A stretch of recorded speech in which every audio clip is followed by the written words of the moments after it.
Bugün Dünya Baxışını izləyəcəksiniz. Qəzzafiyə sadiq qüvvələr Bəni Valid şəhərində dalana dirənib. Ərəb Liqası Suriya böhranını həll etməyə çalışır. Wall Street-i tutun hərəkatı qlobal miqyasda yayılmağa başlayıb. Dünyaya Baxışda gündəlik xəbərləri sizə təqdim edirik. Amerikanın səsi, Washington. Liviya müvəqqəti hökumətinin döyüşçüləri sabiq lider Müəmmar Qəzzafiyə sadiq sonuncu qüvvələri Bəni Valid şəhərində sıxışdırıblar. Rəsmlər bildirir ki, Qəzzafi əleyhdarları Bəni Valid şəhərinin mərkəzinə qədər irəliləyiblər. Müvəqqəti hökumət qüvvələri Qəzzafiyə sadiq döyüşçülərin mərkəzləşdikləri Sirte şəhərinə də tam nəzarəti ələ almağa çalışır. Milli Keçid Şurasının rəsmləri bildirib ki, Sirte şəhəri alındıqdan sonra ölkəni azad elan etmək mümkün olacaq.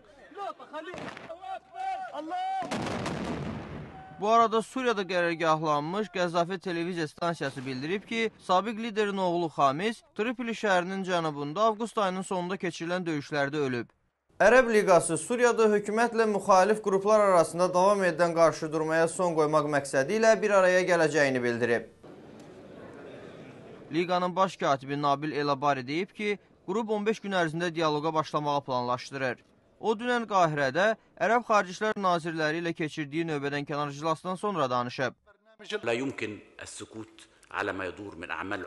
Cənab Elabarinin sözlərinə görə Suriyada baş verənlərə göz yummaq olmaz. Döyüşlər, zorakılıqlar və qətillərə görə üzülürük. Ərəb Liqası və bütün ərəb ölkələrinin Suriyada böhrana son qoymaq barədə öhdəliyi var, deyə o bildirib. İclasda Suriyanın Ərəb Liqasındakı səfiri Yusif Əhməd bir daha iddia edib ki, zorakılıqların kəskinləşməsində xarici qüvvələrin əli var. Dünyaya Baxış web xəbər bülletenini izləyirsiniz. Yəmən prezidenti Əli Abdullah Salihə sadiq qoşunlarla müxalif qüvvələr arasında toqquşmalar paytaxt Sənada 3 nəfərin ölümünə səbəb olub. Tibb işçiləri qarşıdurma zamanı insanların şəhərin dönüş meydanında öldürüldüklərini bildiriblər. Səna şəhərinin başqa hissəsində azı 6 nəfər yaralanıb. Qarşıdurma Salihə sadiq döyüşçülərin prezidentin istefası çağırışı ilə nümayişə çıxan 10 minlərlə insana atəş açmasından bir gün sonraya təsadüf edir. Məlumata görə bazar günü snayperlər evlərin damlarından atəş açaraq 4 nəfəri qətlə yetirib. İsrailin Ali Məhkəməsi bugün məhbusların mübadiləsi ilə bağlı İsraillərin arqumentlərini dinləyib. Fələstinlər tərəfindən öldürülənlərin ailə üzvləri məhbusların mübadiləsinə dair son fikirlərini bildirir. Dünən İsrail əskəri müqabilində azad ediləcək 447 fələstinli məhbusun siyahısı açıqlanıb. İsrail hökuməti Fələstinin Həmas qrupu ilə İsrail əskəri Gilad Şalitin azad edilməsinə dair razılıq əldə edib. Əskər 1027 fələstinli məhbusun azadlığı müqabilində buraxılacaq. Qalan 550 məhbus gələn 2 ay ərzində azad edilməlidir. İsrailli əskər artıq 5 ildir ki, Həmasın nəzarəti altındadır. Keçən ay New Yorkda başlanan Wall Street-i tutun hərəkatı qlobal miqyasda yayılmağa başlayıb.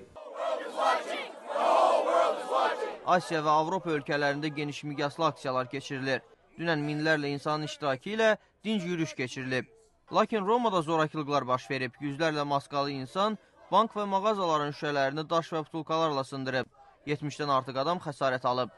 İtaliyanın baş naziri Silvio Berlusconi zorakılıqları sivil cəmiyyət üçün narahat edici fakt adlandırıb.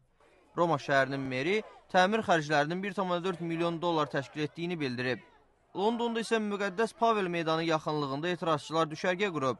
Amerikanın Chicago şəhər parkında çadır düşərgəsi salan 175 adam həbs edilib.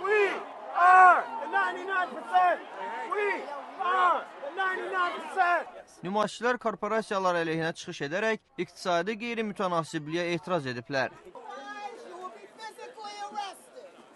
Dünyaya Baxışda son yenilikləri izlədiniz. Sizinlə mən Emil Quliyev idim. Etibarlı xəbərləri bizdə www.amerikanınsəsi.org-da izləyin. Sabah eyni ünvanda görüşənədək.